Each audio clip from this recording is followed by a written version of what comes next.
Bismillahirrahmanirrahim.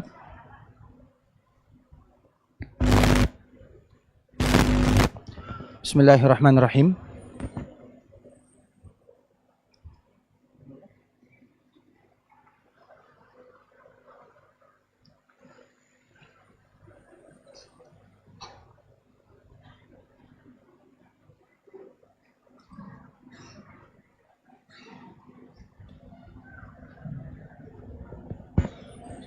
Bismillah.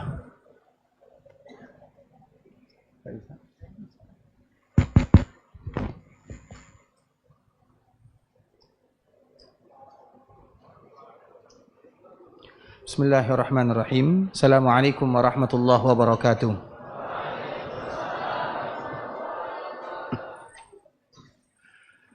Innal hamdalillah nahmaduhu wa nasta'inuhu wa nastaghfiruh. ونعوذ بالله من شرور أنفسنا ومن سيئات أعمالنا من يهده الله فلا مضل له ومن يضلل فلا هادي له أشهد أن لا إله إلا الله وحده لا شريك له وأشهد أن محمدا عبده ورسوله لا نبي بعد أما بعد يا أيها الذين آمنوا اتقوا الله حق تقاته ولا تموتن إلا وأنتم مسلمون يا أيها الناس اتقوا ربكم الذي خلقكم من نفس واحدة وخلق منها زوجها وبث منهما رجالا كثيرا ونساء واتقوا الله الذي تساءلون به والأرحام إن الله كان عليكم رقيبا يا أيها الذين آمنوا اتقوا الله وقولوا قولا سديدا يصلح لكم أعمالكم ويغفر لكم ذنوبكم ومن يطع الله ورسوله فقد فاز فوزا عظيما أما بعد فإن أصدق الحديث كتاب الله وخير الهدي هدي محمد صلى الله عليه وسلم وشر الأمور محدثاتها فإن كل محدثة بدعة وكل بدعة ضلالة. Ikhwatal Islam, saudara kaum muslimin, kaum muslimat, ikhwani, akhwati rahimani wa rahimakumullah. Alhamdulillah, kita senantiasa bersyukur kepada Allah Subhanahu wa taala yang telah memberikan kemudahan, kesempatan bagi kita bersama untuk bisa duduk di dalam masjid yang mulia ini. Semoga dengan duduknya kita di sini betul-betul karena Allah Subhanahu wa taala. Allah Subhanahu wa taala ampunkan dosa-dosa kita, diberikan kemudahan dalam setiap urusan, dan Allah Subhanahu wa taala memberikan kemudahan kepada kita di dunia dan di akhirat. Amin amin ya rabbal alamin. Kemudian salawat beriringkan salam semoga senantiasa tercurahkan buat junjungan alam Nabi kita yang mulia, uswah dan qudwah kita bersama Muhammad bin Abdullah sallallahu alaihi wasallam. Allahumma salli ala Muhammad wa ala ali Muhammad kama sallaita ala Ibrahim wa ala ali Ibrahim innaka Hamidum Majid. Allahumma barik ala Muhammad wa ala ali Muhammad kama barakta ala Ibrahim wa ala ali Ibrahim innaka Hamidum Majid. Ikhwatal Islam, saudara kaum muslimin, kaum muslimat, ikhwani, akhwati rahimani wa rahimakumullah. Pada kesempatan kali ini kita akan membahas sebuah tema yang mungkin penting bagi kita bersama selaku orang tua yang diberikan amanah oleh Allah Subhanahu wa taala, dan itu merupakan di antara nikmat Allah Subhanahu wa taala.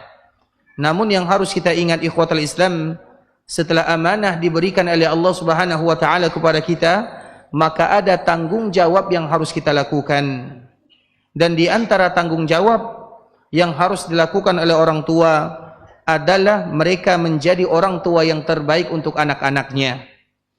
Karena bagaimanapun kita harus mengetahui secara hukum asal anak itu berasal dari orang tuanya. Ketika orang tuanya baik, maka kebaikan akan didapatkan oleh anaknya. Namun kalau seandainya sebaliknya, wal'iyadzubillah, maka dikhawatirkan perbuatan tersebut juga akan ditularkan kepada anaknya secara otomatis. Dan itu yang harus kita waspadai bersama. Makanya ada sebagian orang tua ketika mereka memiliki anak, mereka menitipkan kepada Allah Subhanahu wa taala dan mereka bermohon kepada Allah Subhanahu wa taala setiap kebaikan yang mereka lakukan agar kebaikan itu juga menular kepada anak-anaknya. Dan itulah yang harus dilakukan oleh kaum muslimin agar kita betul-betul mendapatkan keberkahan dari amanah yang telah Allah Subhanahu wa taala berikan.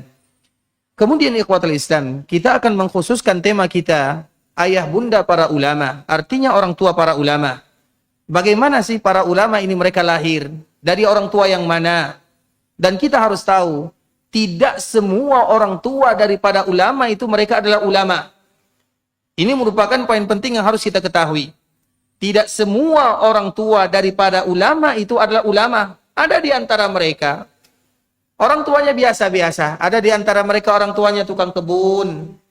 Ada di antara mereka orang tuanya petani. Ada di antara mereka orang tuanya biasa-biasa saja. Artinya para ulama itu mereka lahir, tidak mesti orang tuanya adalah harus ulama, tidak. Tapi kadang-kadang kita lihat bagaimana keberkahan yang diberikan oleh Allah Subhanahu wa taala untuk orang tuanya juga didapatkan kepada anaknya. Kita contohkan misalnya. Ada salah seorang ulama, namanya adalah Abdullah bin Mubarak. Ada salah seorang ulama, namanya adalah Abdullah bin Mubarak. Berarti Abdullah bin Mubarak ini siapa nama ayahnya? Mubarak. Nama anaknya adalah Abdullah. Dan ini merupakan di antara salah satu kewajiban orang tua, berikan kepada anak nama-nama yang terbaik. Sehingga sebahagian para pujangga mereka mengatakan, dari namamu, min ismika a'rifu abak. Dari namamu aku tahu siapa ayahmu. Jadi nama menentukan siapa orang tuanya. Makanya mereka menyebutkan min ismik a'rifu abak. Dari namamu aku tahu siapa ayahmu. Artinya ayah, seorang orang tua, seorang ibu akan memberikan nama kepada anaknya sesuai dengan keadaan dirinya. Kalau ayah dan ibunya sudah mulai ke barat-baratan, lihat nama anaknya sudah mulai ke barat-baratan. Kalau orang tuanya mereka mengenal dengan agama Rasulullah SAW, sunnah Nabi SAW, maka mereka tidak akan mencari nama-nama yang lain. Karena di zaman sekarang itu ikhwatul Islam, nama itu sangat penting. Makanya sebagian disebutkan likulli musamma min ismihi nasib. Likulli musamma min ismihi nasib. Setiap nama, maka orang tersebut ada bagian dari namanya. Kalau seandainya nama itu adalah nama yang berat, itu berat sekali bagi anak, bagi orang tua berat. Ada anak yang sakit-sakitan, ternyata anaknya namanya adalah Jabbar. Ada anak yang namanya misalnya Haris, Hammam, maka anak tersebut menjadi anak yang sulit diatur, karena itu adalah nama-nama yang tidak boleh. Hammam, Haris, itu nama yang harus dijauhi oleh orang tua. Makanya disebutkan di dalam pepatah tersebut, min ismika a'rifu abak. Dari namamu aku tahu siapa ayahmu. Nah, ini merupakan di antara salah satu tanggung jawab orang tua, hati-hati memberikan nama.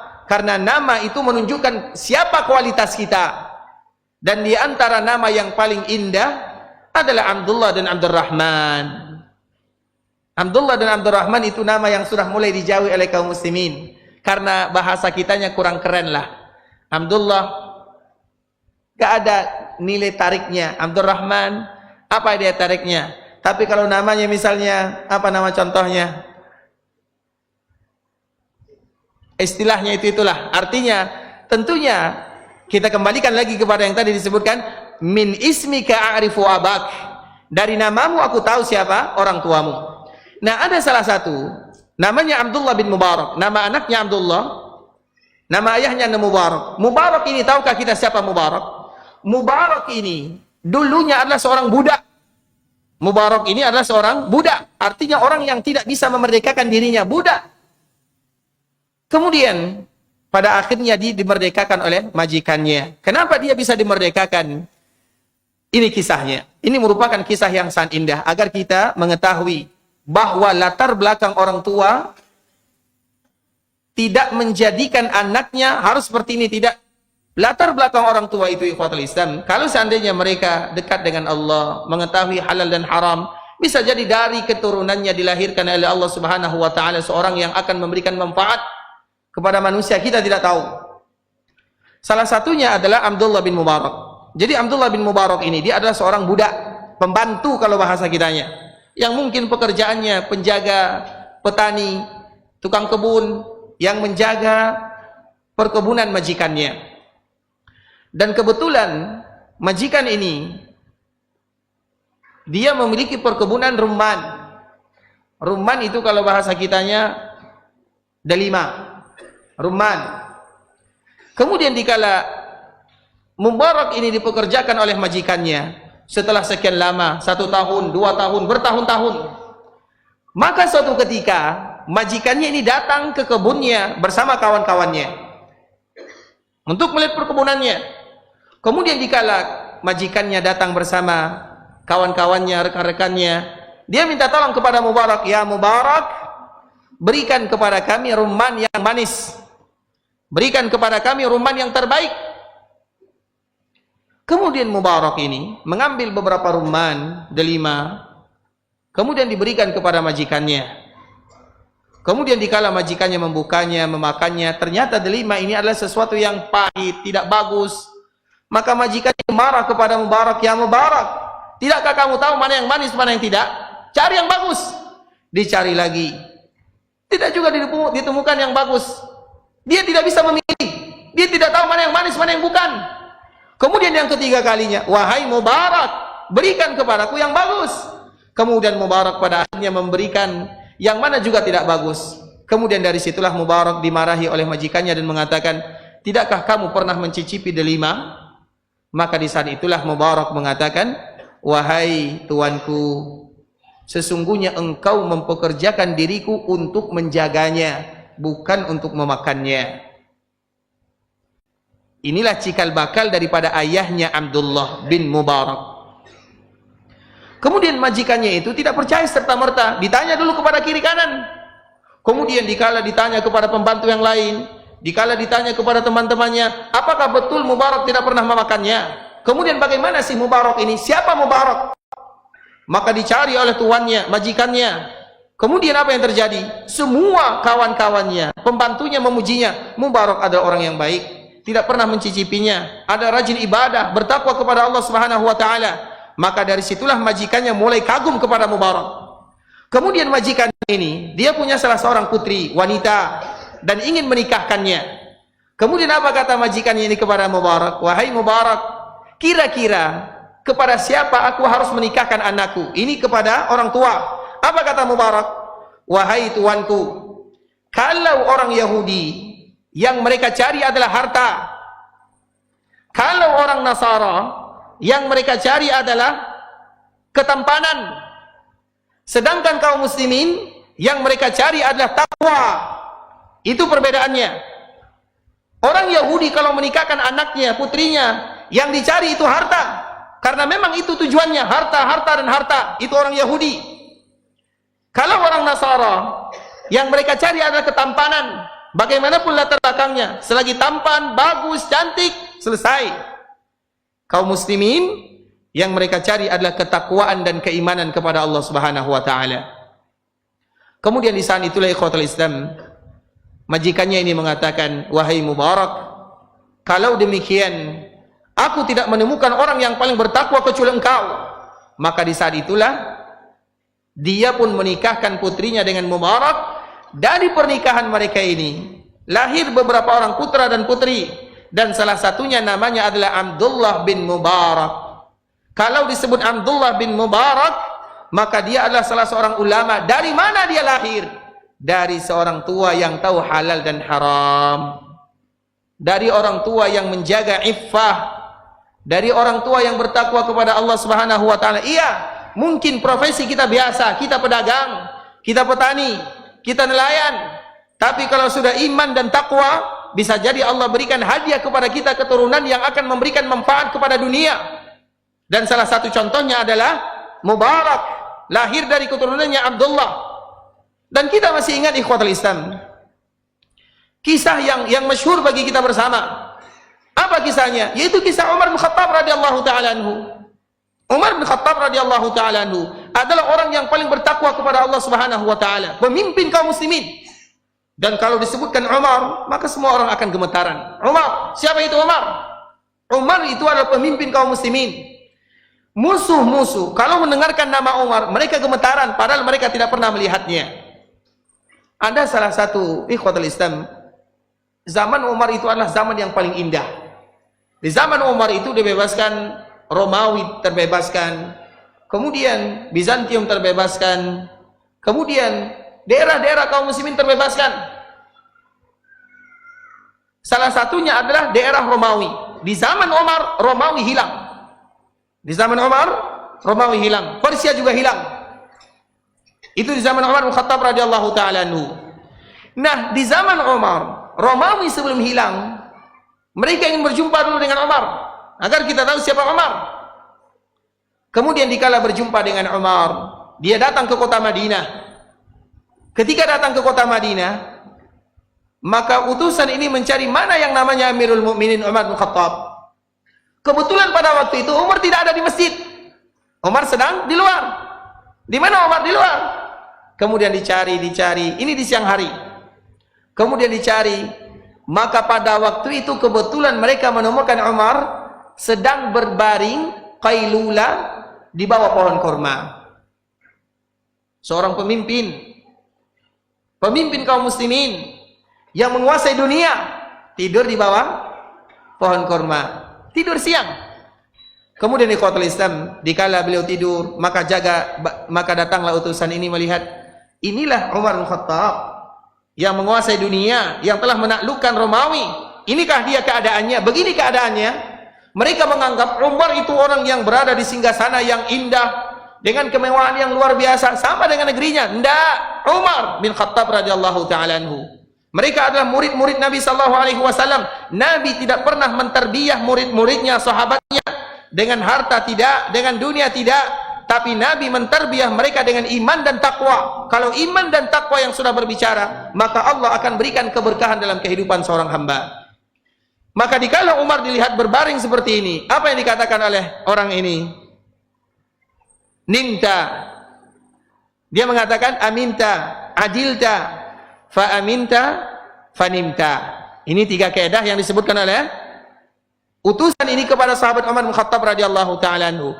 Adilta, fa aminta, fanimta. Wahai Umar, dikala dia datang kepada Umar, Umar terbangun dan Umar tidak berkata-kata. Umar itu orang yang paling sederhana. Maka orang ini mengatakan, adilta, fa aminta, fanimta. Wahai Umar, engkau adil. Ketika engkau adil, engkau merasa aman.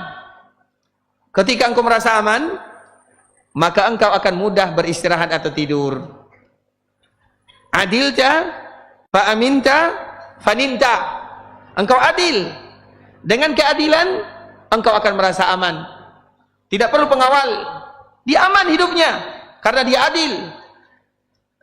Ketika dia merasa aman, faninta, maka engkau mudah beristirahat dimanapun. Itulah sahabat Umar bin Khattab radhiyallahu taala anhu.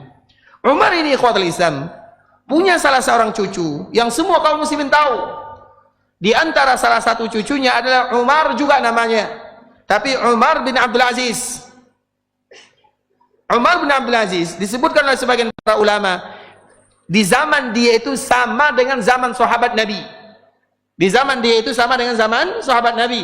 Artinya saking adilnya dia memimpin kaum muslimin. Namanya Umar bin Abdul Aziz. Siapa Umar bin Abdul Aziz? Dia adalah cucu dan cicinya Umar bin Khattab radhiyallahu taala anhu.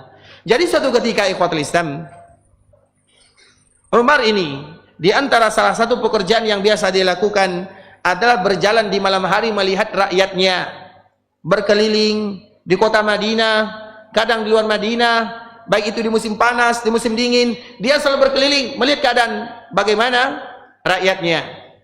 Kemudian suatu ketika di dalam suatu rumah, maka Umar beristirahat bersandar.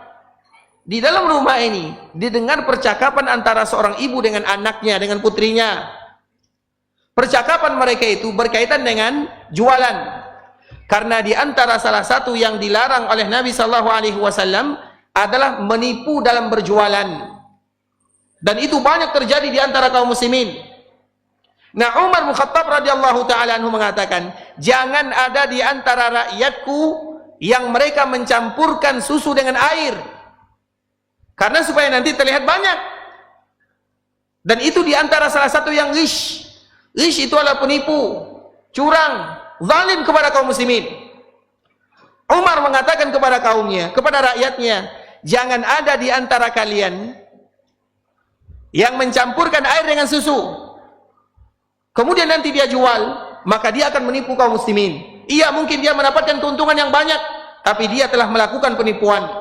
Nah, di malam ini terjadi perdebatan antara seorang ibu dengan anak. Ibunya mengatakan, wahai anakku, wahai putriku, air susu ini kita campur dengan air, susu ini kita campur dengan air. Maka putrinya mengatakan, wahai ibunda, sesungguhnya Amirul Mukminin melarang kita untuk mencampur susu dengan air. Kemudian apa kata ibundanya? Wahai putriku, Umar tidak ada di sini. Umar tidak tahu tentang keadaan kita. Umar tidak ada di sini. Padahal Umar kebetulan sedang berada di luar rumah. Umar tidak ada di sini. Kemudian apa jawaban salah seorang putri, salah seorang wanita yang bertakwa kepada Allah? Wahai ibunda, iya, Umar tidak ada di sini, tapi Rabb Umar ada di sini. Itulah nilai ketakwaan yang harus kita tanamkan kepada keluarga kita.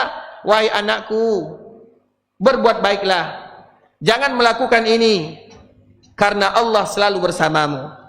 Kalimat ini harus selalu kita ulang. Wahai anakku, apalagi anak-anak kita yang ada di pondok misalnya. Wahai anakku, ingat, kalau kamu melakukan kesalahan, Allah melihatmu. Mungkin ustaz tidak melihatnya, ustazah tidak tahu keadaannya, tapi Allah tahu mereka berada di mana, apa yang mereka lakukan. Maka itu merupakan di antara salah satu tarbiyah yang harus selalu kita ungkapkan. Wahai anakku, Allah melihat. Wahai anakku, kalau kamu misalnya cabut dari pondok biasanya kan, anak-anak pondok kenakalannya cabut. Apa lagi? Merokok. Apa lagi? Mengambil punya kawan. Apa lagi? Orang tua yang ada di pondok mereka tahu itu. Kalau kita sebagai orang tua pernah di pondok, itu perangai kita semuanya. Mengambil punya kawan, sambal kawan, sandal kawan, pakaian kawan. Wahai kawanku, seperti misalnya minta sambal, minta misalnya roti. Saya minta buah-buahan misalnya. Saya minta jeruk 1 ya. Kebetulan jeruk ada 5. Saya minta 1 ya. Diizinkan 1. Yang diambil 3. Itu sesuatu perkara yang terjadi, yang selalu terjadi. Nah, di saat itulah kita selalu menanamkan kepada anak-anak kita, wahai anakku, ingat, Allah selalu melihat, Allah selalu mengetahui, Allah memperhatikan. Iya, mungkin kalimat ini kalimat yang yang belum masuk di dalam akal pikirannya. Tapi apabila kita selalu mengulang dan mengulang kalimat ini, maka suatu saat nanti bisa jadi kalimat ini memberikan manfaat kepadanya. Wahai anakku, Allah memperhatikan kita. Apapun yang kamu lakukan, kalau Ustadz tidak tahu, tapi Rabb Ustadz tahu, Allah tahu. Apa yang kamu lakukan, Allah mengetahui. Itu adalah kalimat yang harus selalu kita nyiang-nyiangkan di telinganya. Kita sebagai orang tua, karena tujuan kita, harapan kita, agar anak kita adalah anak yang nanti akan memberikan manfaat kepada kita. Nah, kita kembalikan kepada antara ibu dengan anak ini. Ibu mengatakan, wahai putriku, Umar tidak tahu. Maka dengan itulah putrinya mengatakan, wahai ibunda, walau Umar tidak tahu, tapi Rabbnya Umar mengetahui apa yang kita lakukan. Maka selesai perdebatan pada pagi hari itu. Kemudian Umar mengatakan kepada pembantunya, tandai rumah ini. Maka dikala ditandai rumah tersebut, ikhwatul Islam, Umar langsung mencari salah satu anaknya yang belum menikah. Namanya Asim. Kemudian Asim dipanggil oleh Umar, wahai Asim, maukah kamu menikah dengan salah seorang wanita yang seperti ini sifatnya? Maka Asim mau. Kemudian Umar langsung mencari rumah tersebut. Dikala Umar sampai, maka Umar menceritakan kejadian semalam. Semalam, kebetulan aku bersandar di rumah kalian, dan aku mendengarkan obrolan kalian berdua. Sehingga ibunya merasa takut. Maafkan aku, wahai Amirul Mukminin, maafkan aku, wahai Amirul Mukminin. Kemudian dikala ibunya sudah minta maaf, maka Umar memuji putrinya, dan engkau adalah seorang wanita yang salihah, bertakwa kepada Allah Subhanahu wa taala. Tidak hanya takut kepada peraturan dunia, tapi yang paling kau takutkan adalah Rabbul Izzati wal Jalalah. Kemudian dikala itulah Umar mengatakan, ini putriku, ini putraku Asim, ini Asim. Kalau seandainya kamu mau, engkau akan menikah dengannya. Ternyata wanita ini menyetujuinya. Kemudian langsung terjadi pernikahan, selesai. Dari pernikahan ini lahirlah putra dan putrinya. Kemudian salah seorang putrinya menikah. Nah, dari pernikahan inilah lahir yang namanya Umar bin Abdul Aziz. Yang apabila kita sebut dengan Umar bin Abdul Aziz, maka semua kita orang tahu, semua kita tahu. tapi siapa di antara kita yang tahu bagaimana ayahnya, bagaimana kakeknya? Bukan masalah ulamanya, tapi masalah iman dan takwanya. Kita semua menginginkan anak kita anak yang saleh, anak yang berbakti kepada orang tua, tapi kita lupa apa yang harus dilakukan oleh orang tua. Salah satunya adalah beriman dan selalu menjadi hamba yang bertakwa kepada Allah Subhanahu wa taala. Ada salah satu riwayat yang ini selalu kita bacakan dan kita ulang lagi ikhwatul Islam. Riwayat ini adalah riwayat yang dibawakan oleh Imam As-Samarqandi di dalam kitab Tanbihul Ghafilin. Tanbihul Ghafilin itu artinya untuk mengingatkan bagi kita yang senantiasa lalai terhadap anak-anak. Tanbihul Ghafilin, mengingatkan kita sebagai orang tua bahwa tugas kita sebagai orang tua, di samping kita memberikan kepada mereka nafkah secara lahiriah, maka ada nafkah yang paling penting daripada itu semua, yaitu nafkah batiniyah, yaitu jiwa rohaninya harus kita isi sebelum kita mengisi fisik dan jasadnya. Di dalam sebuah riwayat ikhwatul Islam, wa ruwiya an Umar radhiyallahu ta'ala anhu anna rajulan jaa ilaihi bi ibnihi faqala inna bani hadha ya'uquni. Ada salah seorang laki-laki yang datang kepada Umar dan beliau mengatakan, ya Amirul Mukminin, inna bani hadha ya'uquni. Anakku ini adalah anak yang durhaka kepada diriku. Itu kata laki-laki tersebut kepada Umar. Jadi orang ini membawa anaknya kepada Umar sambil mengatakan, wahai Umar, anakku ini berdurhaka kepadaku. Faqala Umar lil ibn, maka Umar memberikan nasihat kepada anaknya, amma takhafullah fi uquqi walidik. Wahai fulan, mendengarkannya sedih sekali. Jadi ada salah seorang orang tua, makanya di antara salah satu doa yang diajarkan oleh Nabi sallallahu alaihi wasallam, Allahumma inni a'udzubika minal baras wal junun wal juzab wa sayil asqam. Itu di antara salah satu doa yang dianjurkan bagi kita untuk senantiasa mengulangnya. Begitu juga dengan doa-doa yang lain. Berlindung kepada Allah dari pikun, berlindung kepada Allah dari penyakit-penyakit yang membahayakan. Itu merupakan di antara kewajiban kita. Salah satunya, Allahumma inni a'udzubika minal baras wal junun wal juzam wasayil asqam. Itu untuk kita semuanya. Ya Allah, aku berlindung kepadamu dari baras. Baras itu penyakit kusta, penyakit kulit, dan yang semisalnya. Penyakit kulit itu banyak, ada kusta. Kalau sekarang ada misalnya diabetes misalnya yang akan menghilangkan kulit-kulit kita, itu semuanya masuk ke dalam al-baras. Allahumma inni a'udzubika minal baras wal junun. Junun itu hilang akal, hilang ingatan. Dan itu biasanya adalah penyakit orang tua. Maka kita selalu mengucapkan doa ini. Allahumma inni a'udzubika minal barasi wal junun wal juzam. Juzam itu penyakit kulit, tapi lain dari yang pertama. Juzam wa sayyi'il asqam. Dan aku berlindung kepadamu ya Allah dari penyakit yang berat-berat. Itu merupakan di antara kewajiban kita bersama untuk selalu menghafalnya. Ada di antara kita yang hafal? Tapi silakan. Majulah sini ya, biar bisa memberikan manfaat kepada yang lain. Apa? Di sinilah. Biar nanti semakin dibaca, semakin didengar, semakin mudah bagi kita menghafalnya. Ya Allah. Tidak boleh dengan catatan ya. Taib, Masya Allah. Taib, silakan. Ini doa penting ya, sebelum dibaca kita ulang lagi. Allahumma inni a'udzubika minal baras wal junun wal juzam wa sayyi'il asqam. Itu harus kita ulang-ulang. Allahumma inni a'udzubika minal baras wal junun wal juzam wa sayyi'il asqam. Terutama bagi kita yang sudah berumur. Yang belum berumur pun juga harus mengucapkannya. Karena kita tidak tahu, bisa saja yang belum berumur. Banyak penyakit di zaman sekarang ya, kita tidak tahu. Dan salah satunya adalah hilang ingatan. Itu adalah salah satu penyakit yang berbahaya. Baik, silakan.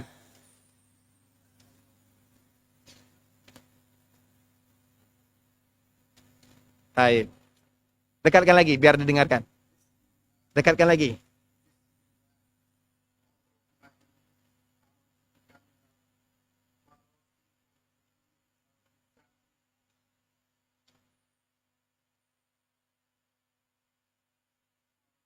Wa sayyi'il asqam wa sayyil asqam. Ulang lagi. Allahumma inni a'udzubika minal barasi wal jununi wal juzami wa sayyil asqami.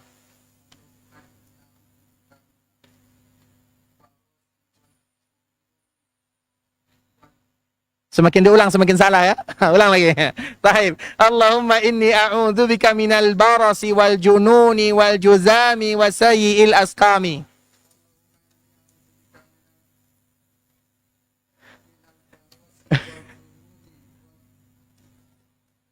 Wal juzami wa sayyil asqami.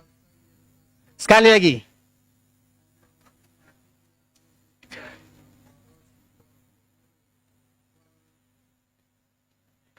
Juzami wa sayyil. Sekali lagi. Baik. Ini untuk kita semua ya. Artinya semakin diulang semakin memberikan manfaat. Baik. Allahumma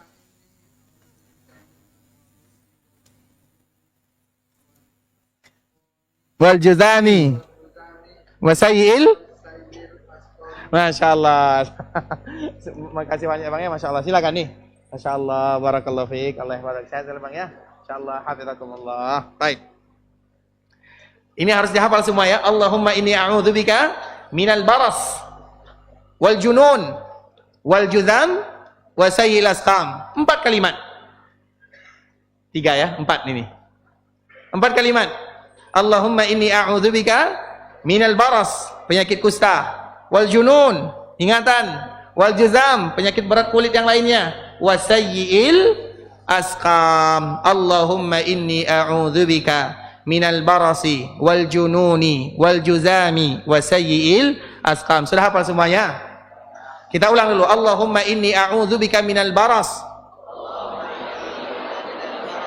wal junun wal juzam wasayyi'il asqam. Allahumma inni a'udzubika minal barasi wal junun wal juzami wa sayyi'il asqam. Baik, kita kembalikan kepada orang tua ini. Qadarullah, dia diuji oleh Allah Subhanahu wa taala dengan junun. Junun itu hilang ingatan, gila dan yang semisalnya.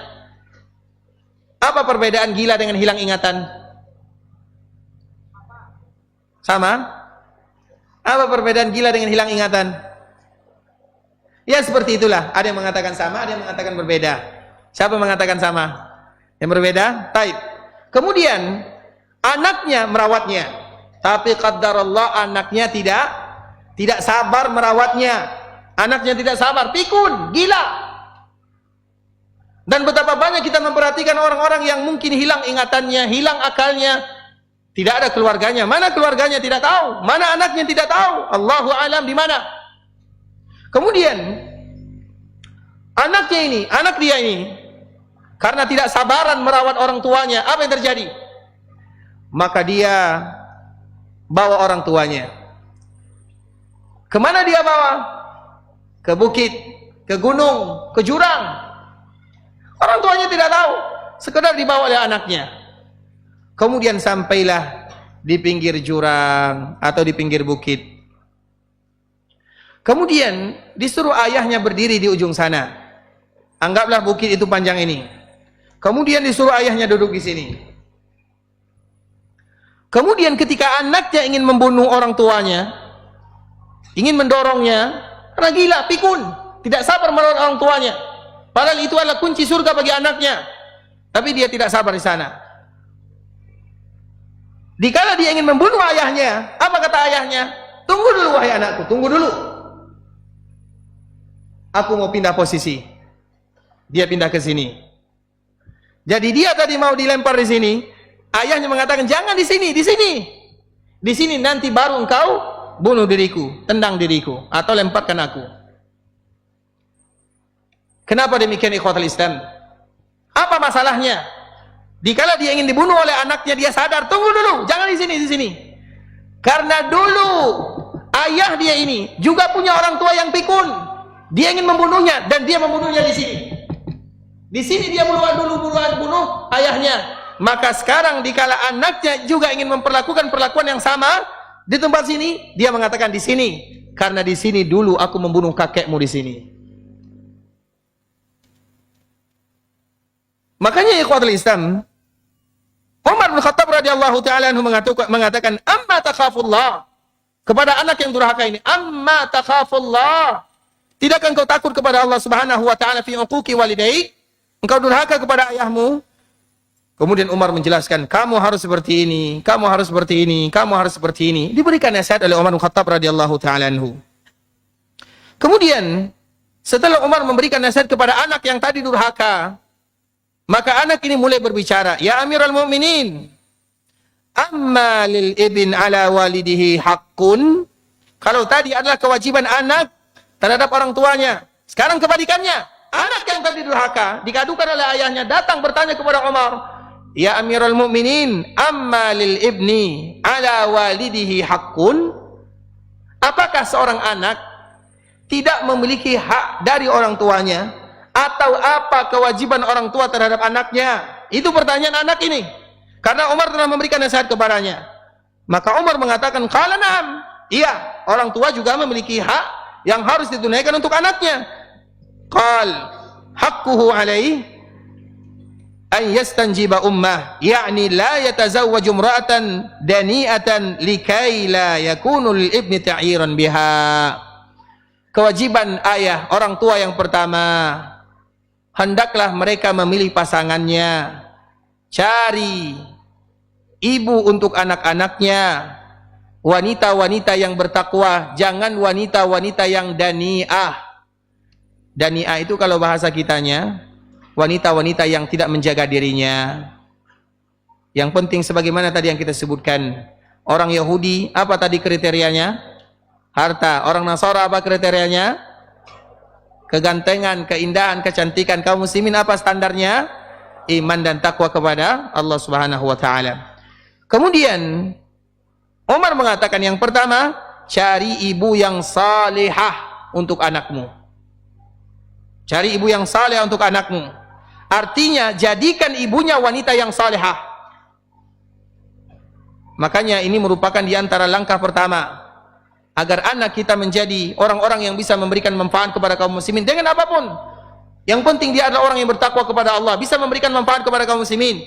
Yang pertama adalah carikan untuknya ibu yang salihah, atau jadikan ibunya adalah ibu yang salihah. Iya, mungkin rata-rata kita sudah menikah, tinggal tanggung jawab kita bagaimana supaya anak kita menjadi anak yang diridhai oleh Allah Subhanahu wa taala. Maka langkah pertama adalah ibunya. Itu merupakan tanggung jawab seorang ayah. Kemudian yang kedua, wa husnismihi. Kemudian yang kedua adalah memperbagus namanya. Makanya kalau ada nama-nama yang tidak bagus, itu harus dirubah. Kalau namanya tidak bagus. Tapi kalau ada nama yang biasa-biasa saja, dibilang bagus, tidak bagus, dibilang bagus juga tidak bagus, dibilang tidak bagus ya bagus, maka tidak perlu untuk dirubah. Tapi kalau namanya seperti yang tadi kita sebutkan, namanya Hammam, Haris, nah itu cari nama yang lain. Urus kakak baru. Bisa ya? Cari nama-nama, cari di internet nama-nama yang tidak boleh diberikan kepada anak. Jangan asal kasih nama, itu bahaya. Kemudian wa yu'allimuhul kitab. Kewajiban yang ketiga, dia mengajarkan Al-Qur'an. Wa yu'allimuhul kitab. Orang tua, ayah mengajarkan Al-Qur'an kepada anaknya. Dikala anak ini mendengarkan apa yang disebutkan oleh Umar bin Khattab radhiyallahu taala anhu, maka faqala al-ibn, anak ini mengatakan, fa wallahi ma yakunu lil ibn ta'irun biha. Faqala al-ibn, fa wallahi mastanjaba ummi wala hiya illa sindiyah ishtaraha bi 400 dirham. Wahai Amirul Mukminin, ibuku adalah seorang wanita. Ini mohon maaf ya, ini perkataan dari terjemahan daripada hadis ini. Ibuku seorang wanita yang dijumpainya di pasar. Kemudian setelah itu, ya istilah kita pacaran, kemudian nikah, selesai. Ini bukan menyindir ya, bukan menyinggung. Tapi seperti itulah seorang wanita yang ditemukan, kemudian bersama, kemudian dinikahi tanpa tahu latar belakangnya bagaimana, tanpa tahu bagaimana keadaannya. Kemudian wala hassana ismi. Dia juga memberikan kepadaku nama yang tidak bagus. Sammani Ja'la. Namaku adalah Ja'la. Ja'la itu kalau bahasa kitanya ya cacat atau dengan istilah-istilah yang lain. Maka setelah ini kita sebagai orang tua pulang cari apa makna daripada nama anak kita, cari apa artinya. Dan kita harus tahu, kita berikan anak kita nama, harus tahu artinya. Karena itu adalah bagian daripada doa. Dan kita juga harus tahu, doa itu makbul. Kalau doa orang tua itu makbul sekali. Tidakkah kita tahu Imam Bukhari? Imam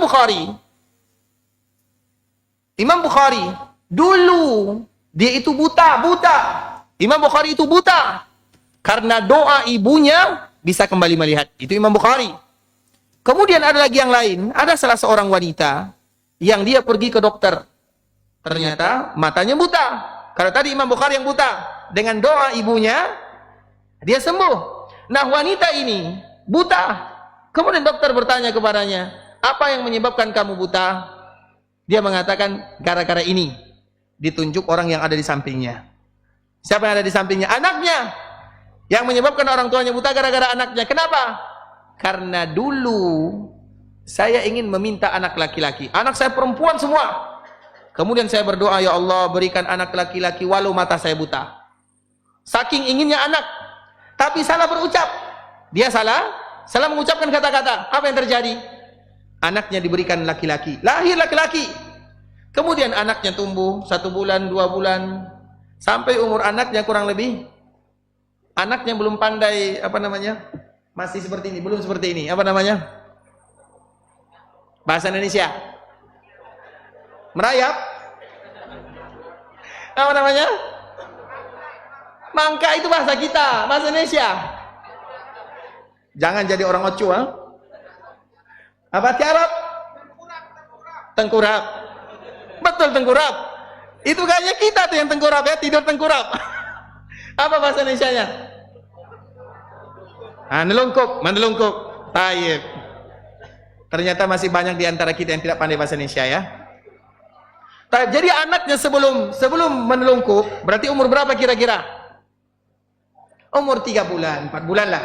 Kalau sudah 5 bulan sudah mulai menelungkup kira-kira. Nah, anaknya masih seperti ini. Dikala dia bermain dengan anak-anaknya, anak biasanya kan kalau anak masih berbaring, kakinya ke atas, tangannya ke atas, ya kan? Anak kalau bermain biasanya seperti itu. Nah, dikala anaknya seperti itu, tiba-tiba kaki anaknya sampai ke mata orang tuanya. Dan itulah salah satu yang menyebabkan dia buta sesuai dengan doanya. Jadi doa itu hati-hati ikhwatul Islam, dan salah satu doa adalah anak. Makanya tadi disebutkan tidak boleh menamakan Hammam atau Haris, karena Haris itu artinya yang banyak bergerak. Hammam artinya yang banyak berfikir. Haris itu banyak bergerak, karena yang banyak bergerak itu siapa? Siapa yang banyak bergerak? Jawabannya setelah azan. Silakan azan, nak. Mungkin kita sambung sebentar setelah azan ya. Barakallahu fiik. Man?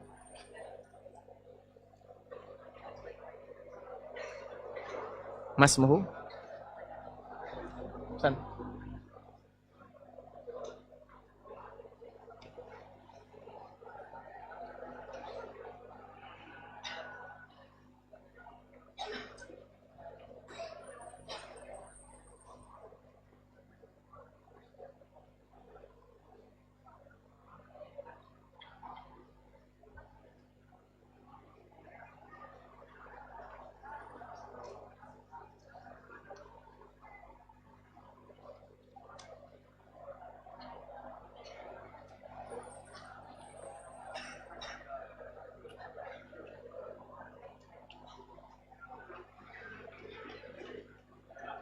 Allahu Akbar, Allahu Akbar.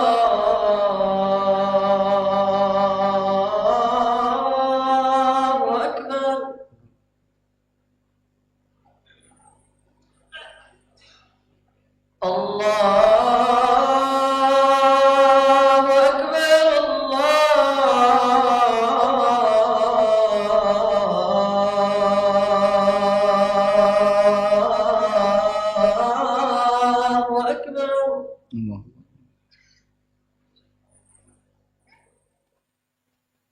أشهد أن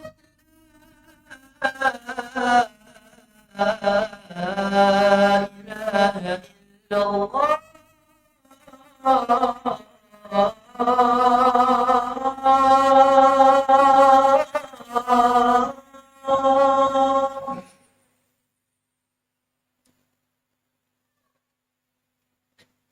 أشهد أن لا إله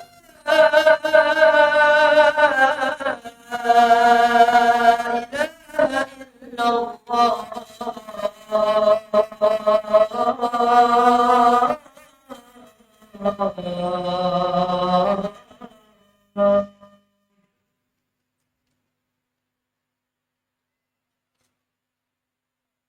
أشهد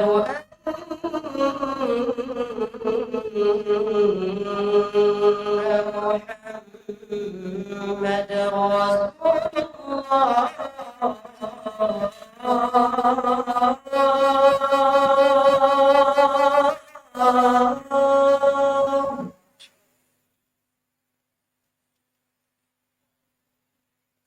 أشهد أن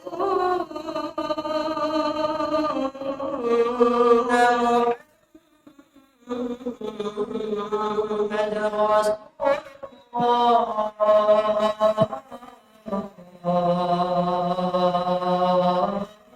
الله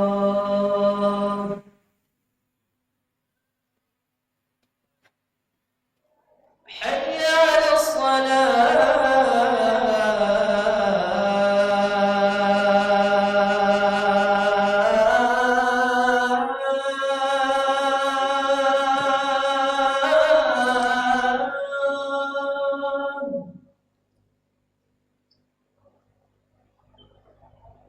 حي على الصلاة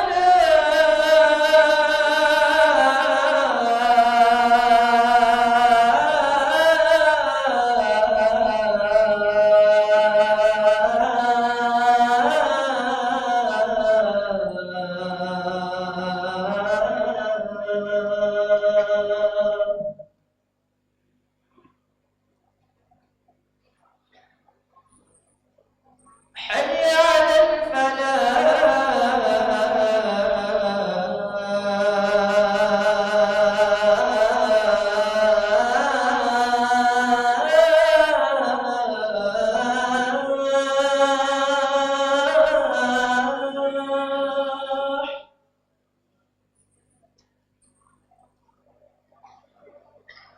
حي على الفلاح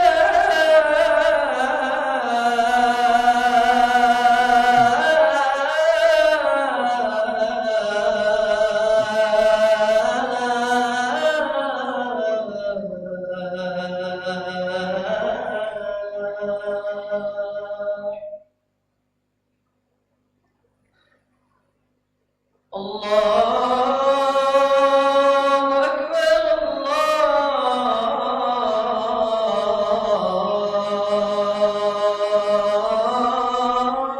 الله أكبر لا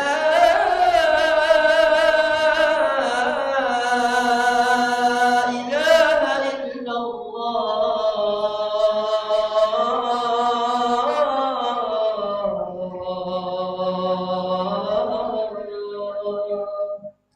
لا إله.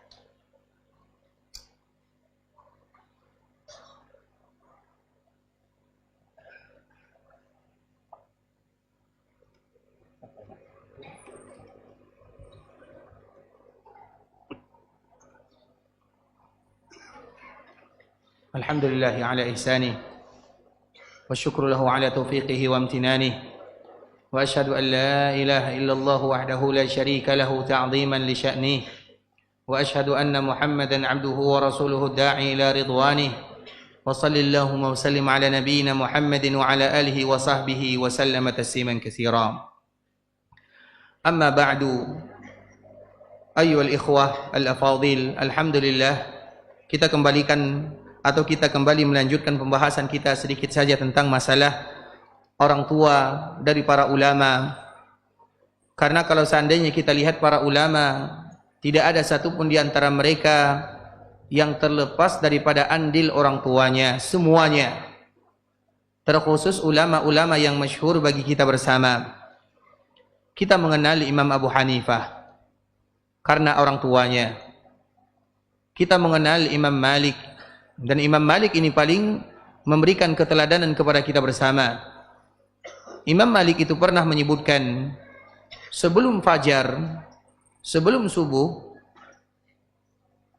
maka ibuku sudah memberikan kepadaku pakaian yang rapi, memakaikan kepadaku imamah. Imamah itu kalau bahasa kitanya yang diletakkan di kepala sorban dan yang semisalnya imamah. Kemudian mengatakan kepadaku, wahai putraku, pergilah kamu belajar di masjid. Lihat kaum muslimin duduk kepada salah seorang yang bernama Rabi'ah, ambil adabnya, lihat akhlaknya, contoh muamalahnya, kemudian ambil ilmunya. Dari situlah lahir yang namanya Imam Malik rahimahullahu ta'ala. Begitu juga dengan Imam Syafi'i. Siapa di antara kita yang tidak kenal dengan Imam Syafi'i? Tapi apakah Imam Syafi'i akan menjadi Syafi'i tanpa orang tuanya? Kita tidak tahu. Imam Syafi'i mungkin tidak kenal dengan ayahnya, karena memang dia adalah seorang yang yatim. Ayahnya masih muda, tidak lebih daripada 30 tahun sudah meninggal. Dia dirawat oleh ibunya. Seorang wanita yang berhasil mengeluarkan imam dunia, maka itu butuh perjuangan yang luar biasa. Bagaimana ibunya? Ibunya mengantarkan Imam Syafi'i ke daerah kakeknya, karena memang Imam Syafi'i adalah Al-Qurashi. Imam Syafi'i itu adalah Al-Qurashi. Al-Qurashi itu artinya suku Quraisy. Nasabnya dengan nasab Nabi bersambung. Sehingga dia pergi ke Mekah untuk belajar, menghafal Al-Quran. Setelah hafal Al-Quran, belajar bahasa. Setelah belajar bahasa, menghafal hadis. Tidak mudah perjuangannya, ibunya. Begitu juga Imam Ahmad. Imam Ahmad diperintahkan oleh ibunya duduk menjaga rumah gurunya untuk mengambil adab, akhlak, muamalah, ilmu dari gurunya. Sehingga lahir orang-orang yang berjasa kepada dunia. Mereka memberikan kepada kita contoh yang terindah, dan mereka tidak terlepas daripada bimbingan orang tuanya. Dan yang terpenting lagi, wahai ikhwatul Islam, adalah ibunya. Maka di saat itulah seorang ibu adalah penentu. Di antara salah satu aset terindah adalah bagaimana kita menciptakan keluarga kita, keluarga yang bertakwa kepada Allah Subhanahu wa taala. Baik itu untuk kami pribadi, untuk kita bersama. Ibu adalah calon yang akan mencetak kadar-kadar ulama dan orang-orang yang bisa memberikan manfaat kepada dunia, dan telah dicontohkan oleh ulama-ulama yang tadi telah kita sebutkan. Karena memang itu merupakan di antara kewajiban orang tua, seorang ayah menjadikan istrinya, menjadikan ibu dari anak-anaknya, yaitu wanita-wanita yang bertakwa kepada Allah Subhanahu wa taala, dan itu merupakan tanggung jawab kita bersama. Kemudian kita kembalikan kepada kisah Umar bin Khattab radhiyallahu taala anhu. Anak yang tadi komplain kepada Umar mengatakan, "Wala hasana ismi." Wahai Amirul Mukminin, di antara salah satu yang menyebabkan aku seperti ini, aku ini jahat, aku ini durhaka, aku ini tidak baik, bukan karena alasanku satu-satunya ada karena diriku, tapi ada andil orang tuaku di dalamnya. Dan salah satunya, sammani Ja'la. Dia menamakan diriku adalah Ja'la. Makanya nanti, dikala kita memberikan nama, hendaklah kita memilih nama yang terbagus, nama yang terindah. Kalau seandainya kita tidak punya nama yang terindah, maka panggil kunyahnya. Kunyah itu gelarnya. Misalnya, kunyah itu ikhwatul Islam boleh diberikan kepada orang yang sudah punya keturunan, boleh juga yang tidak punya. Seperti misalnya, anak saya namanya Abdurrahman, maka saya dipanggil Abu Abdurrahman, boleh. Ada orang namanya Fulan, dia tidak punya anak dan dia belum beranak, boleh juga dipanggil dengan Abu Abdurrahman, tidak menjadi masalah. Seperti misalnya ibunda kita Aisyah. Aisyah itu panggilannya adalah Ummu Abdillah, ibunya Abdullah, padahal Aisyah tidak punya anak. Makanya kunyah itu boleh dipanggilkan kepada yang punya anak, boleh juga dipanggilkan kepada yang tidak punya anak. Apalagi kalau namanya tidak ada maknanya. Misalnya kita contohkan, abang misalnya, abang Wenti misalnya. Siapa nama abang sebenarnya? Siapa? Suhendri, apa artinya? Apa arti Suhendri? Ada apa artinya? Tidak tahu. Yang lain siapa lagi? Siapa namanya? Siapa lagi nama kita? Apa artinya? Kalau anak-anak sekarang kita sudah maju ya, tapi nama kita, apalagi orang tua kita terdahulu ya, kita tidak pernah menyalahkan orang tua. Bisa jadi mereka menamakan kita dengan nama-nama yang masyhur pada waktu itu, tapi masalahnya apa maknanya? Itu dia. Apa maknanya? Nah, kalau seandainya Suhendri tadi bang ya, Suhendri apa artinya? Nggak tahu. Nah, abang punya anak namanya Abdullah, maka abang dipanggil ya Aba Abdillah. Abu Ahmad, ya Aba Ahmad. Itu saja contohnya. Itu yang terbagus. Karena itu pujian semuanya. Ya Aba Ahmad, wahai ayah orang-orang yang selalu memuji Allah Subhanahu wa taala. Bagus maknanya. Tapi kalau ya Suhendri, apa artinya? Ada yang tahu arti Suhendri di sini? Apa artinya? Susah. Kita tidak menyalahkan siapapun, tapi kita ingin mendapatkan panggilan yang terindah. Makanya boleh diberikan kunyah kepada yang punya anak, juga boleh kepada yang tidak punya anak. Salah satunya kita contohkan tadi adalah ibunda kita Aisyah, tidak punya keturunan, tapi panggilannya adalah Ummu Abdillah. Ummu Abdillah, ya Ummu Abdillah. Maka nanti akan kita dapatkan periwayatan hadis kalau dari ibunda Aisyah, an Ummi Abdillah, dari ibunya Abdullah. Siapa dia? Ibunda Aisyah radhiyallahu taala anha. Kenapa demikian? Maka anak ini komplain kepada Umar, wala hasana ismi. Dia tidak memberikan kepadaku nama yang bagus, tamani Ja'la. Dia menamakan dirinya dengan Ja'la. Ja'la kita tidak tahu artinya. Ja'la itu juling, jahat, dan yang semisalnya. Makanya tadi kita menyebutkan, tidak boleh dinamakan Haris, tidak boleh dinamakan Hammam. Haris itu yang banyak bergerak, Hammam itu yang banyak berfikir. Siapa yang banyak bergerak dan banyak berfikir? Siapa? Siapa yang banyak bergerak dan banyak berfikir? Siapa? Angkat tangan, siapa yang jawab? Kenapa tidak boleh dinamakan dengan Haris dan Hammam? Namanya tidak boleh banyak bergerak, banyak berfikir. Siapa yang banyak bergerak dan banyak berfikir? Ada yang tahu? Jawabannya adalah syaitan. Siapa yang banyak bergerak? Banyak bergerak itu ikhwatul Islam. Banyak karena syaitan itu tidak pernah diam untuk menggoda anak Adam. Syaitan itu tidak pernah berhenti berfikir untuk menggoda anak Adam. Maka tidak boleh dinamakan dengan nama ini. Hammam dengan Haris. Kita kiaskan kepada nama-nama yang lain. Makanya sepulangnya kita dari sini, untuk anak-anak Ustaz, tulis namanya, tanya kepada orang tuanya, apa makna nama ini? Untuk orang tua, tanya kepada orang tuanya. Kalau masih ada, kalau tidak, cari maknanya.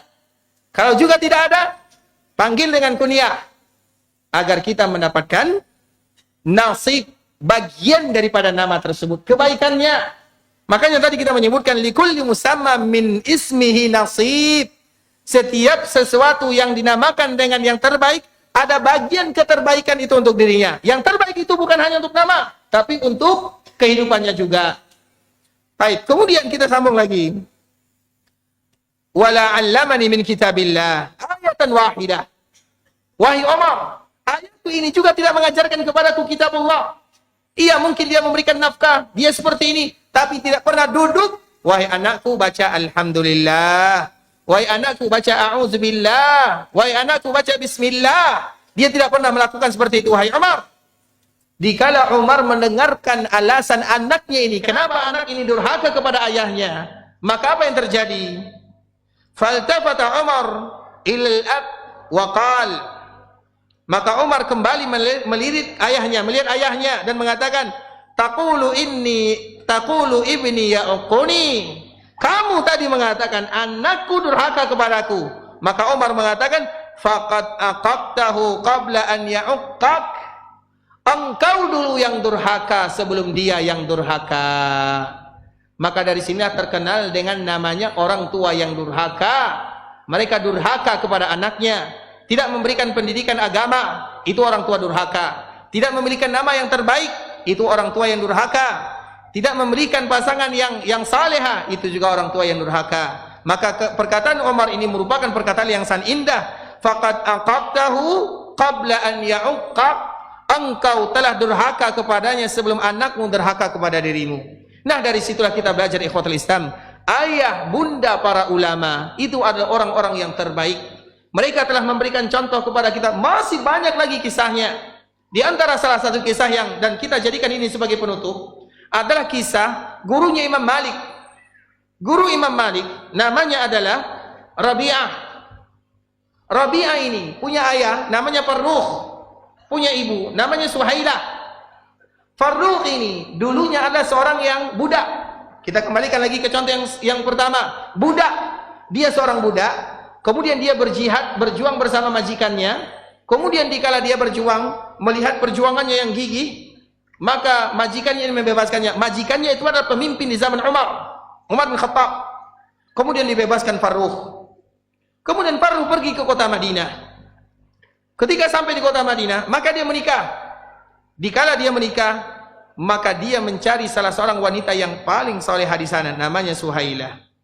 Kemudian setelah menikah, ada lagi panggilan jihad. Maka Farrukh terpaksa meninggalkan keluarganya. Dan Farrukh meninggalkan istrinya yang belum lama menikah. Kemudian Suhailah mengatakan, wahai Farrukh, aku sedang hamil. Kepada siapa engkau akan meninggalkan kami? Apa jawaban Farrukh? Atrukukum lillah. Aku tinggalkan kalian untuk Allah Subhanahu wa taala. Maka itu merupakan nasihat yang selalu kita ulang. Dikala kita meninggalkan anak kita untuk belajar, jangan titipkan mereka kepada manusia, tapi titipkanlah mereka kepada Sang Pencipta manusia. Karena kalau kita titipkan kepada manusia, kita akan kecewa. Tapi kalau kita titipkan kepada Penciptanya manusia, Allah tidak akan pernah membuat kita kecewa untuk selama-lamanya. Dan salah satu kisahnya adalah kisah Farrukh yang mengatakan, atrukukum lillah, aku tinggalkan kalian untuk Allah Subhanahu wa taala. Kemudian Farrukh pun pergi berjuang. Namun sebelum dia menitipkan anaknya, atau sebelum dia mengatakan kalimat ini, pergi berjihad, maka dia menitipkan untuk istrinya kurang lebih 30.000 dinar. 30.000 dinar. Dan 30.000 dinar itu bukan uang yang sedikit ya. Artinya agar kita tahu bahwa pendidikan juga membutuhkan biaya yang tidak sedikit. Farrukh ini sebelum dia berjihad, meninggalkan keluarganya, dia menitipkan uang 30.000 dinar. 1 dinar 3 juta. 3 juta kali 30.000, berapa hasilnya? Berapa? 90 miliar. 90 miliar. Dia titipkan 10 miliar, 90 miliar. Kemudian dikala dititipkan 30.000 dinar, maka apa yang terjadi? Farrukh ini berjihad dalam waktu yang lama sampai anaknya tumbuh remaja. Kemudian dikala dia pulang, dia datang ke Masjid Nabawi. Kemudian dia melihat ada salah seorang pemuda yang pintar sekali dan dia memberikan nasihat, ceramah. Karena memang para ulama itu rata-rata mereka sudah memberikan fatwa dan mereka masih kecil. Contohnya Imam Syafi'i. Imam Syafi'i sudah memberikan fatwa umurnya masih 15 tahun. Sudah diizinkan beliau untuk berfatwa 15 tahun. Kalau kita 15 tahun apa yang bisa? Main bola. Apa lagi? 15 tahun.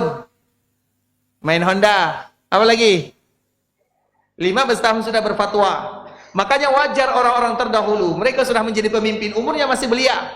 Seperti misalnya Usamah bin Zaid memimpin pasukan perang. Anak buahnya, di bawahnya ada Abu Bakar, ada Umar, ada Utsman, ada Ali. Umurnya masih 19 tahun. Coba bayangkan. Itu hanya sekedar sebagai contoh saja ya. Tapi kita lihat bagaimana orang tuanya. Kita tidak menyalahkan siapapun. Kita hanya sekedar ingin belajar. Mana tahu ada di antara kita yang nanti diberikan kekuatan oleh Allah untuk memberikan pendidikan yang terbaik untuk anaknya. Salah satunya Farrukh meninggalkan 30.000.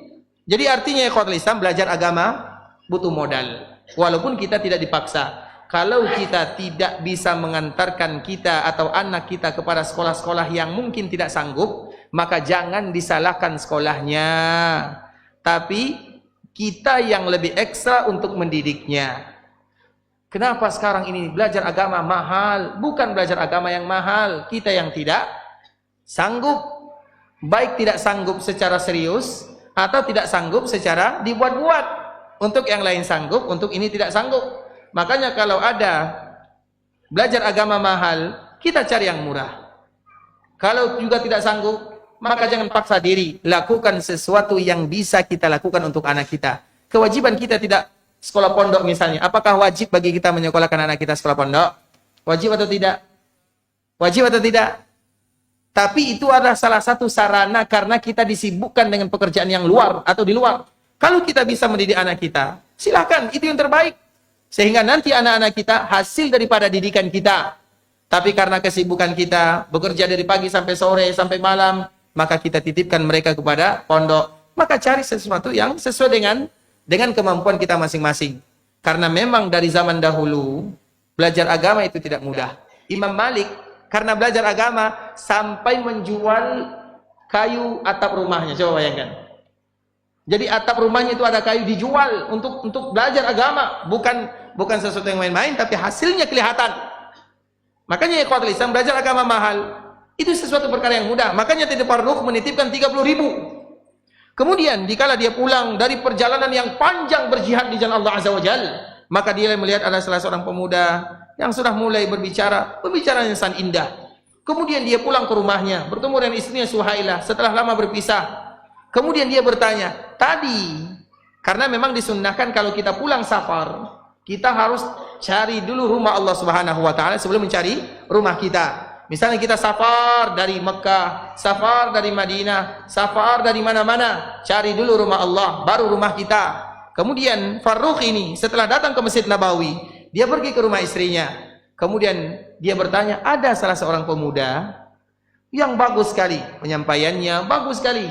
Maka di saat itulah Suhailah mengatakan, itulah hasil daripada yang engkau tinggalkan dulu untuk Allah Subhanahu wa taala. Mana yang lebih engkau suka? 30.000 dinar atau anak ini? Maka Farrukh mengatakan, demi Allah aku lebih suka ini. 30.000 tadi yang dititipkan habis semuanya untuk pendidikan Rabi'ah. Itulah yang namanya Rabi'ah. Siapa Rabi'ah? Itulah gurunya Imam Malik rahimahullahu taala. Kita lihat bagaimana deretannya, kita lihat bagaimana perjuangannya, bagaimana orang tuanya. Oleh karena itu ikhwatul Islam, tentunya kita ingin berdoa kepada Allah agar kita menjadi orang tua yang kuat, mendidik anak kita untuk belajar agama, mendekatkan mereka dengan Allah Subhanahu wa taala, mengajarkan mereka takut kepada Allah, dan juga kita bermohon kepada Allah agar diberikan keluarga yang salehah yang akan membantu kita untuk belajar agama Allah Subhanahu wa taala. Dan kita juga berharap kepada Allah agar Allah memberikan kepada kita anak-anak yang saleh, yang salehah, yang akan mendoakan diri kita kalau kita sudah tiada, yang akan mengkafankan kita, yang akan mensalatkan kita, yang akan senantiasa ingat kepada kita untuk selama-lamanya, dan yang akan menjadi generasi pewaris kita walau kita sudah tiada, namun anak kita yang akan mewariskan pahala-pahala yang akan selalu kita dapatkan di perkuburan sana. Barakallahu fikum wa jazakumullahu khairah. Sampai di sini pembahasan yang bisa kami jelaskan. Yang benar dari Allah Subhanahu wa taala, yang salah dari diri kami pribadi karena kurangnya ilmu kami, karena kebodohan, karena kejahilan. Kami mohon dimaafkan kalau ada kata-kata yang salah. Baik, kalau ada yang ingin bertanya kami persilakan. Mungkin 1 atau 2 pertanyaan kalau sekiranya ada. Jazakumullahu khairah. Ada yang ingin bertanya? Tapi sepertinya tidak ada ya, karena sudah mengantuk semua. Tapi semoga Allah memberikan kemudahan kepada kita bersama insyaallah. Semoga Allah mudahkan pembahasan kita pada lain waktu. Jazakumullahu khairan atas semuanya. Barakallahu fikum. Assalamualaikum warahmatullahi wabarakatuh.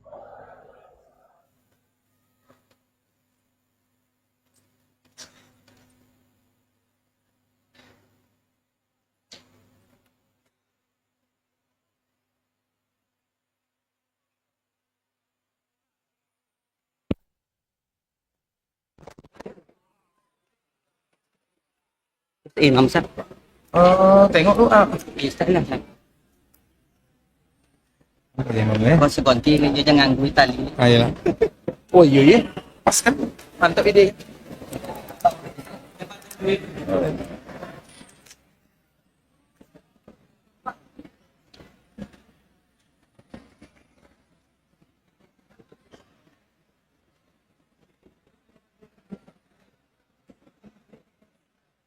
Makan sana ya.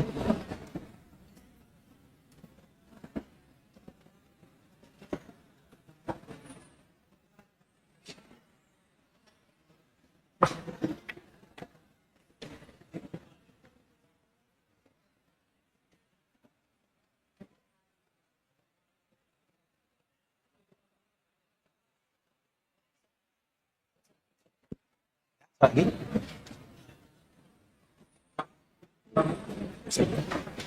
Ini KB-nya.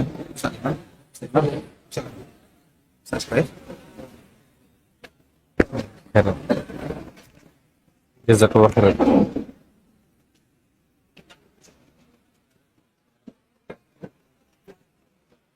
الله أكبر الله أكبر أشهد أن لا إله إلا الله أشهد أن محمدا رسول الله حي على الصلاة حي على الفلاح قد قامت الصلاة قد قامت الصلاة الله أكبر الله أكبر لا إله إلا الله.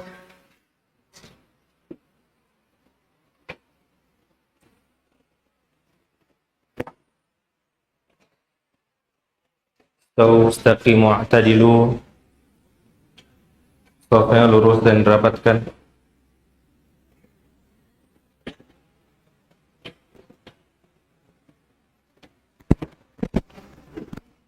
Allahu Akbar.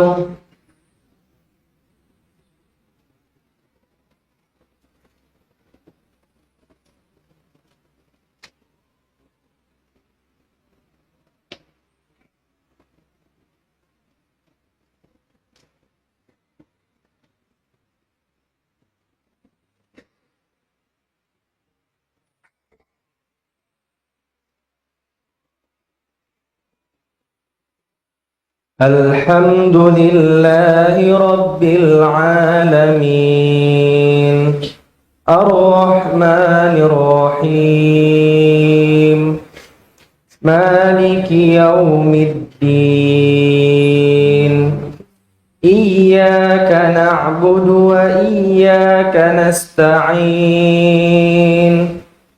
اهدنا الصراط المستقيم صراط الذين أنعمت عليهم غير المغضوب عليهم ولا الضالين.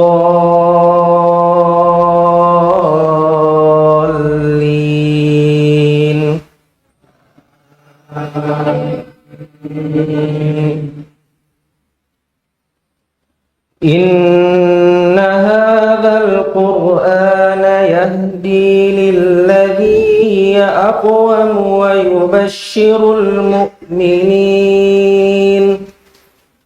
ويبشر المؤمنين الذين يعملون الصالحات أن لهم أجرا كثيرا وأن الذين لا يؤمنون عذابا أليما ويدعو الإنسان بالشر دعاءه بالخير وكان الإنسان عجولا وجعلنا الليل والنهار آيتين فمهونا آية الليل وجعلنا آية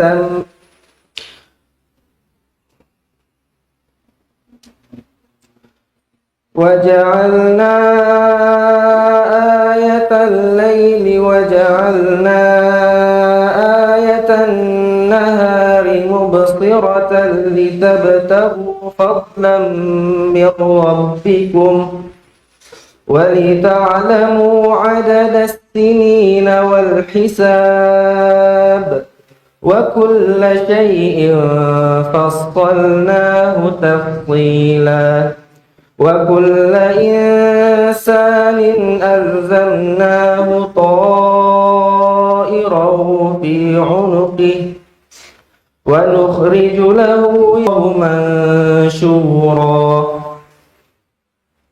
الله أكبر.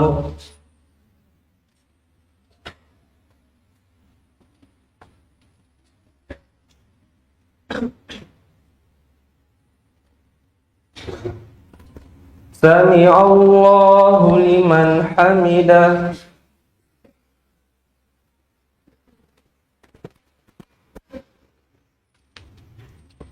الله أكبر.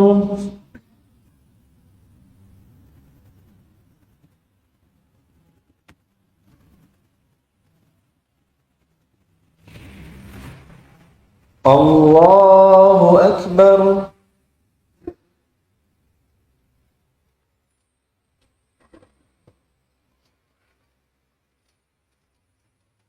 الله أكبر.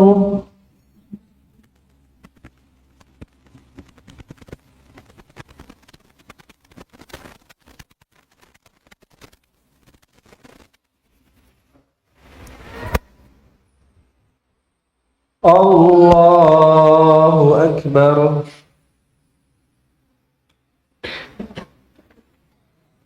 الحمد لله رب العالمين الرحمن الرحيم مالك يوم الدين إياك نعبد وإياك نستعين اهدنا الصراط المستقيم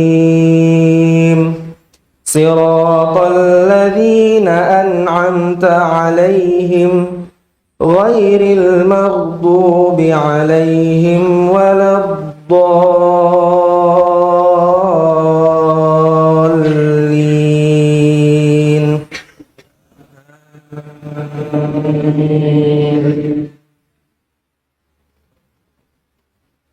يا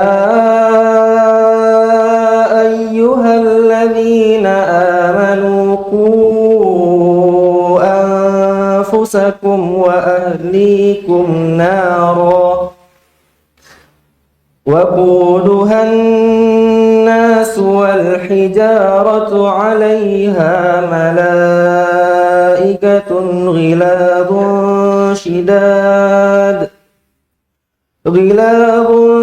شداد لا يعصون الله ما أمرهم ويفعلون ما يؤمرون. يا أيها الذين كفروا لا تعتذروا اليوم إنما تجزون ما كنتم تعملون. يا أيها الذين آمنوا توبوا إلى الله توبة نصوحا عسى ربكم أن يكفر عنكم سيئاتكم ويدخلكم جنات تجري من تحتها الأنهار يوم لا يخزي الله النبي والذين آمنوا معه نورهم يسعى يقولون ربنا أتمم لنا نور على كل شيء قدير. النبي جاهد الكفار والمنافقين واغلظ عليهم ومأواهم جهنم وبئس المصير. الله أكبر.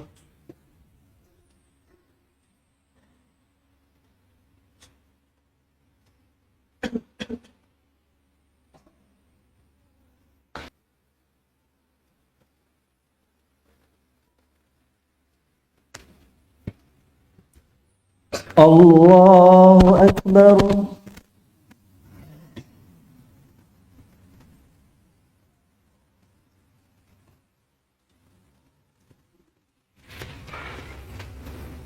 الله أكبر.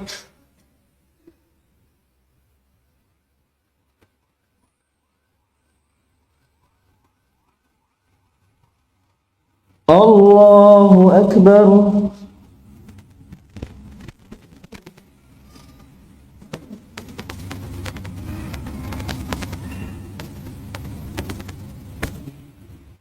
الله أكبر.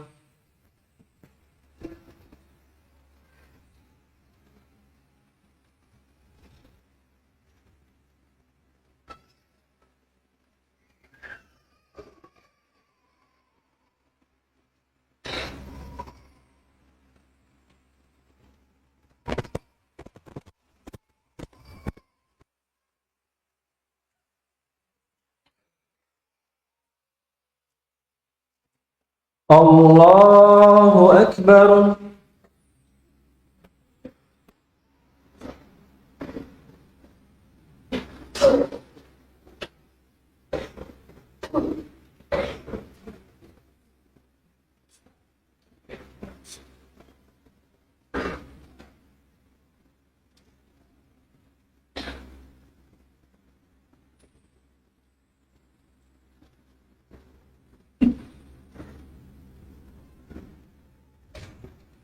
الله أكبر.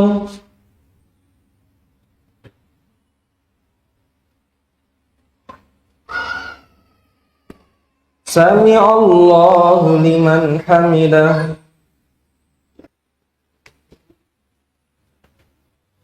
الله أكبر.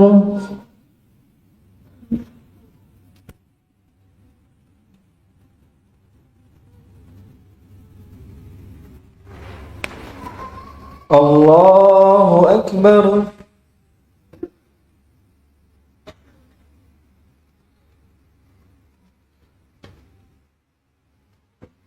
الله أكبر.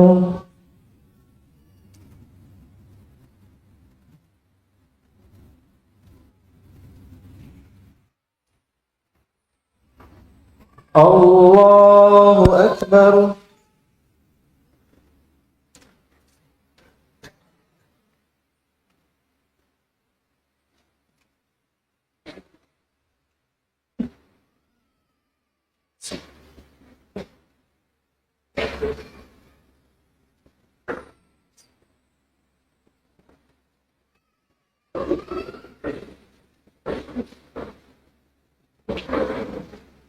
الله أكبر.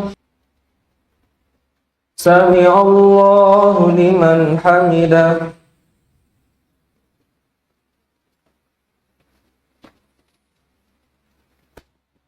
الله أكبر.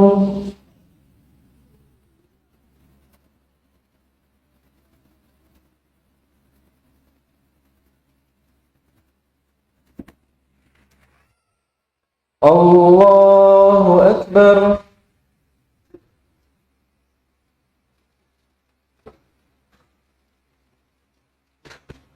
الله أكبر.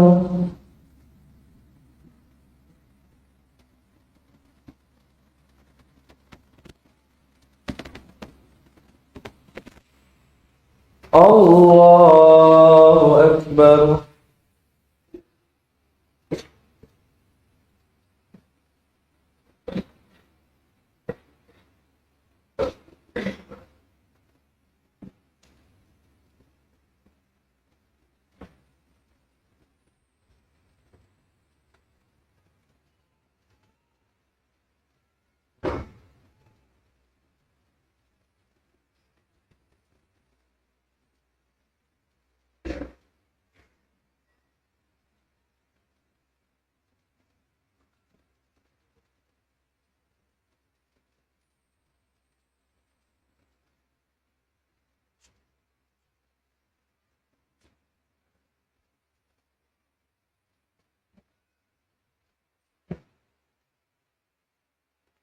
السلام عليكم ورحمة الله.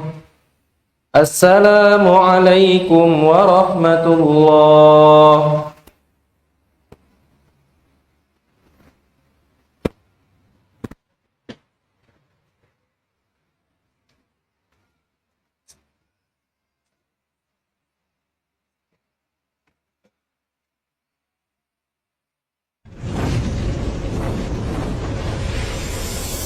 Baba TV Sunnah, belajar agama baru alim.